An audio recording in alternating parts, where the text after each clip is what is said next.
Alright, welcome Donington National. My setup is a little different from the iRacing setup.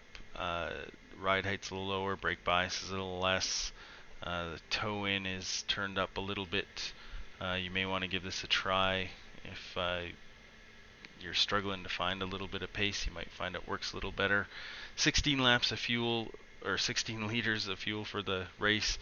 15 might get you to the end, but I would definitely try 16 first and make sure that's enough to get you there, because running out of fuel is no fun, trust me.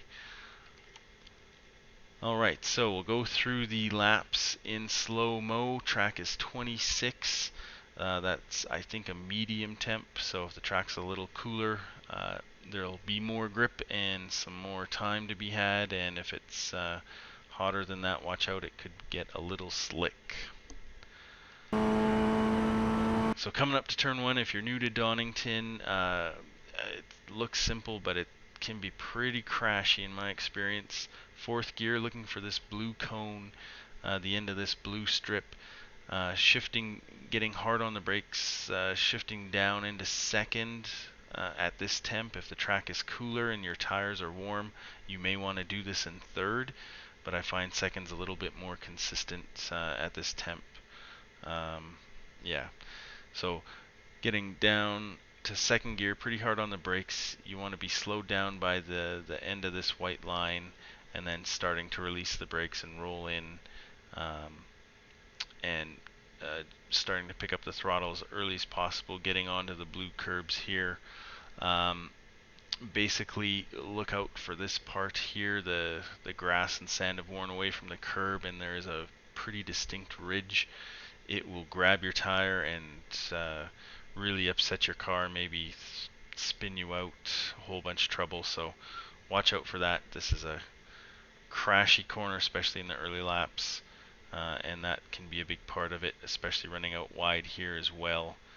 Too wide into this corner is usually big trouble. Working your way up into third, making use of the curbs here on the exit.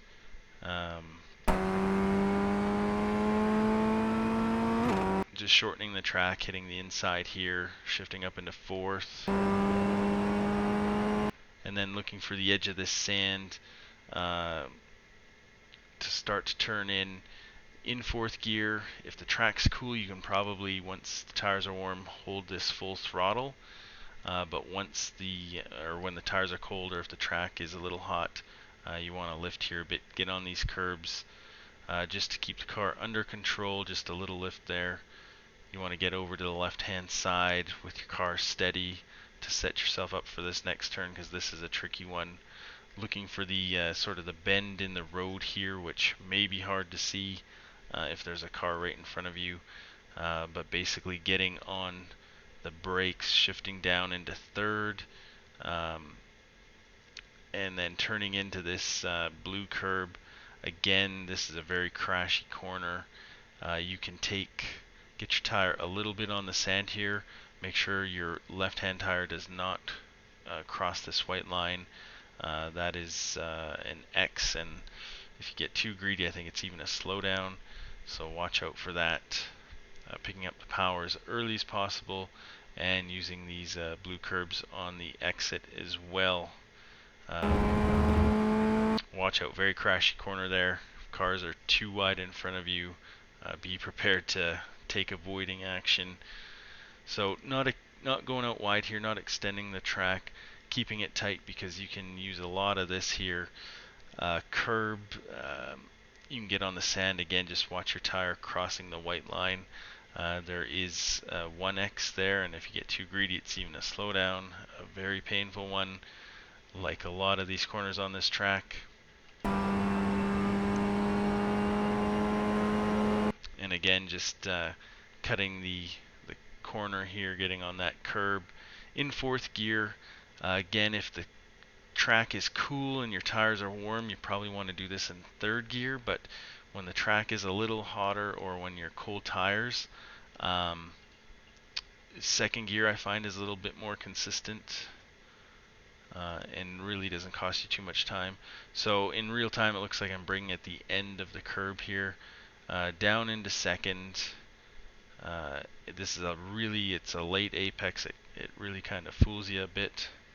Takes a little practice. You don't want to apex. You don't want to get onto this sand bit. If you do, you're going to have to lift, and it's really going to cost you a lot of time.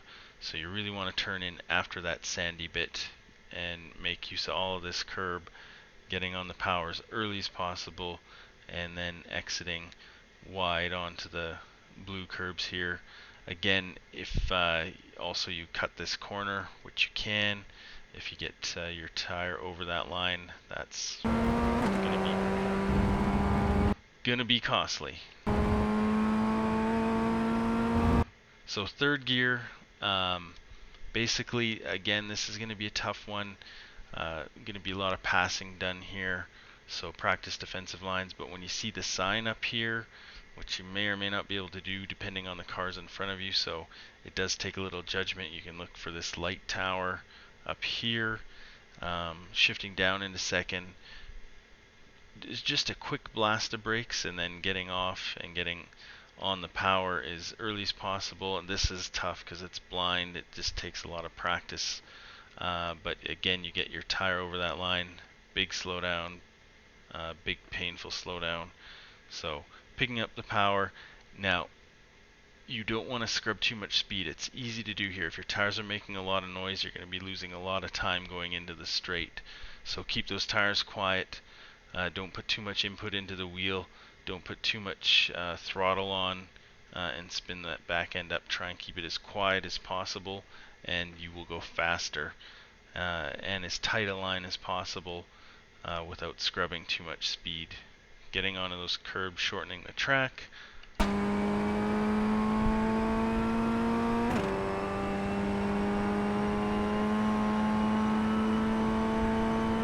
So again, this is going to be another big passing area.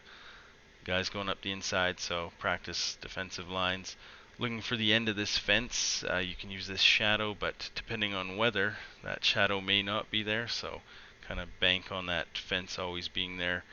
In real time, it looks like I'm kind of braking at the fence, but obviously I'm braking before it. From fourth gear down into second, pretty hard on the brakes here. And then towards, it's kind of hard to judge, but when you're just a little bit away from the end of this, turning in, and you want to clip a little bit of this curb, just watch how aggressive you get onto it, because it can unsettle the car. But clip a little bit of that curb, and then you want to avoid this curb. I think I brush it here just a little bit, actually not too much. Getting on that curb can push you wide. If you really practice it, you probably could use that curb a little more effectively and maybe shorten the track, but you risk your car dying into that wall on the right. So second gear through there.